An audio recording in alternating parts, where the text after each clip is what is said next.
If you're familiar with reporting for other campaign types, you might be wondering, how is PMax reporting different from what I've used before?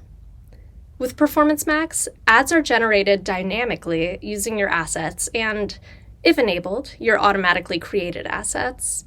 As a result, the focus of PMax campaigns is away from ads and towards assets, asset groups, and asset combinations. Assets are like building blocks which, when assembled together, make ads. Google AI constructs the blocks in different variations, sizes, and formats for you, while respecting the brand requirements specified in your brand guidelines. The fact of Performance Max campaigns being AI-driven changes how you interact with reporting. For example, there's no reporting on manual bidding types or audience targeting, such as with the Campaign Audience View and Ad Group Audience View reports, which you might be familiar with for other campaign types, as PMax favors automatic bidding and audience signals. Similarly, ad and ad group reporting resources which aren't relevant for PMax are replaced by reports that are asset and asset group focused. To evaluate individual asset performance, the API provides performance labels that tell you whether the performance is low, good, best, or still learning.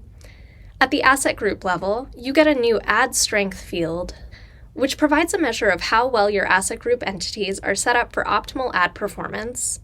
Also new with Performance Max are holistic, insight-based reports.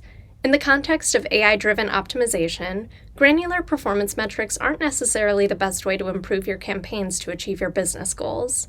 In fact, trying to optimize performance based on low-level metrics can disrupt AI learning and detract from long-term performance gains if you don't also consult higher-level performance indicators.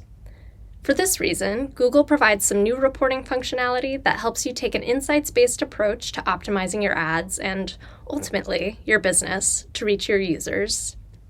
That said, detailed metrics continue to be available at the campaign level and are available at the asset group level as well.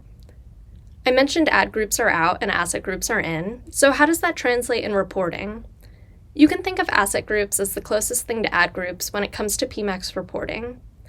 I want to stress, though, that this isn't a one-to-one comparison, and we don't recommend trying to compare ad groups from one campaign to asset groups in another. If you wanted to compare performance between your PMax campaigns and other campaign types, you might look at the campaign level and make sure to compare the performance of all existing campaigns with exposure to the audiences Performance Max can reach.